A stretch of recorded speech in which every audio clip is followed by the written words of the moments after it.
Details చూద్దాం. AP assembly deputy స్పీకర్గా ఉండి ఎమ్మెల్యే రఘురామకృష్ణరాజు ఏకగ్రీవంగా ఎన్నికయ్యారు. రఘురామకృష్ణరాజును సభాపతి స్థానంలో CM Chandrababu, deputy CM Pawan Kalyan speaker కుర్చీలో కూర్చోబెట్టారు. చిత్ర పరిశ్రమలో RRR సినిమా ఎంత సంచలనమో రాజకీయంగా రఘురామకృష్ణరాజు చరిత్ర కూడా అంత సంచలనమని చంద్రబాబు అన్నారు. ప్రతిపక్ష హోదా మేమిచ్చేది కాదని ప్రజలిస్తారని వైఎస్ జగన్కు చంద్రబాబు చురకలంటించారు. కర్మ ఎవరిని వదిలిపెట్టదని డిప్యూటీ సీఎం పవన్ కళ్యాణ్ అన్నారు.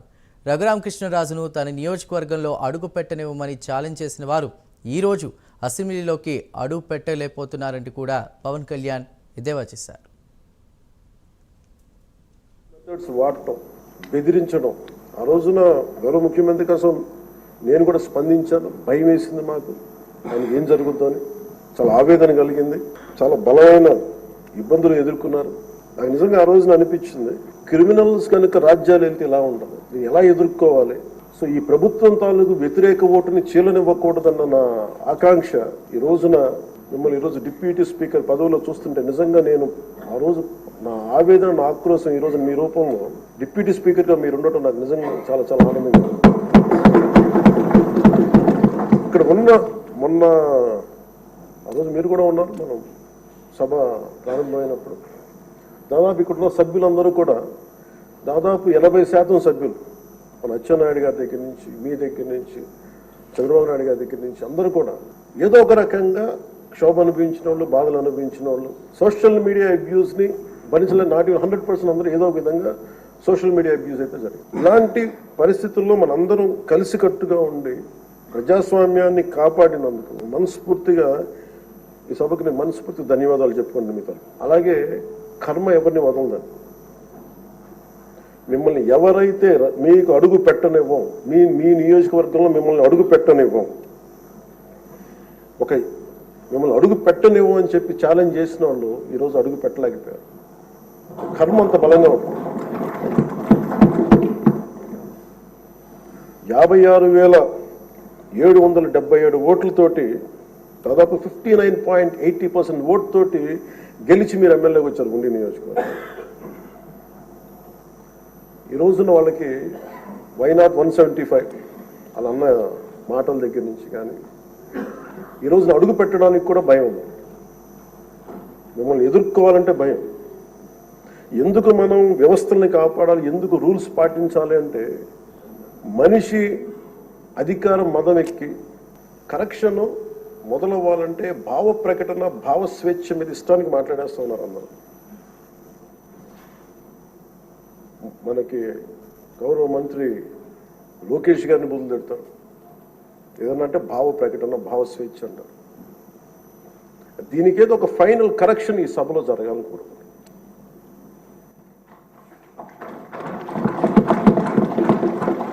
అంటే ప్రజలు నోరెత్తి ప్రకటన జరగాలి. డిసెంట్ ప్రజాస్వామ్యంలో dissent in democracy is very essential. కానీ అది ఎట్లా ఉండాలి అనేది దాని తాలూకు విధి విధానాలు మనం ఇక్కడి నుంచే మొదలు పెట్టాలి. అది మీ ఆధ్వర్యంలో మొదలవ్వాలని నేను కోరుకుంటున్నాను. నేను కీలకంగా కోరుకుంటుంది ఈ రోజున మీ తరఫున గౌరవ ముఖ్యమంత్రి గారు కూడా తెలియజేస్తా ఉన్నాను.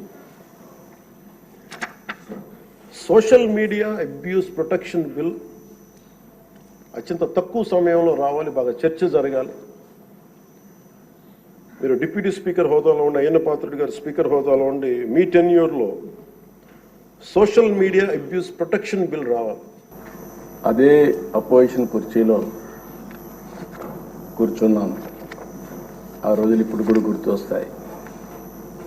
ఒక్కరోజు కూడా అసెంబ్లీ సుజావుగా జరగడం కానీ, బూతులు లేకుండా అసెంబ్లీ జరిపిన సంఘటనలు లేవు. సరే, అందరి మారిగా నాకు కూడా అవమానాలు జరిగాయి. అవన్నీ నేను ఇప్పుడు పోవడం లేదు. కానీ ఆ రోజు కూడా ఒక మాట చెప్పాను, ఇది గౌరవ సభ కాబట్టి ఈ సభలో నేను ఉండలేను. మళ్ళీ ప్రజాక్షేత్రంలో గెలిచి గౌరవ సభగా చేసిన తర్వాతనే ఆ సభలో అడుగు పెడతానని వచ్చాను. 5 సంవత్సరాలు ఎంపీగా ఎన్నికైన తర్వాత నియోజకవర్గానికి రాలేకపోతే కడాను రచ్చబండ పెట్టి ప్రజలకు జరిగిన విషయాలు జరిగినట్టు చెప్పి ప్రజల ఆదరణ పొందిన వ్యక్తి ఈ రఘురామ అందుకే నేను త్రిపులార్, అందుకే త్రిపులార్ సినిమా ఎంత సంచలనమో ఈయన జీవితం కూడా అంతే సంచలనం. ఇంకొక విషయం కూడా మనం గుర్తుపెట్టుకోవాలి, మామూలు వ్యక్తి అయితే ఆ ధైర్యంగా ముందుకు వచ్చేవాడు కాదు. ప్రతిపక్ష హోదా అనేది నాయకులు ఇచ్చేది కాదు, ప్రజలు ఇచ్చేది. అంటే ప్రజలు ఓట్లు వేసినప్పుడు 10% సీట్లు గెలిస్తే ఆ గెలిచిన పార్టీకి ప్రతిపక్ష హోదా వస్తుంది. లేకపోతే మెజారిటీ మనం గెలిస్తే మనం ఇక్కడ అసెంబ్లీకి వస్తాం, మెజారిటీ ఉంటే గవర్నమెంట్ ఫామ్ చేస్తాం. అట్లా కాకుండా ప్రతిపక్ష హోదా కావాలి, ఇవ్వకపోతే నేను అసెంబ్లీకి రానని డిమాండ్ చేసే నాయకుడు నా చరిత్రలో ఎప్పుడు చూడలేదు. 45 స్వతంత్ర భారతదేశంలో ఎవరు అడుగుండదు.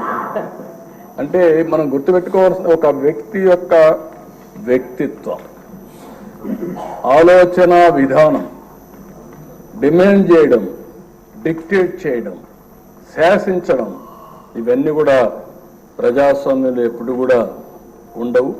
అలాంటి జరిగే పరిస్థితి వచ్చింది.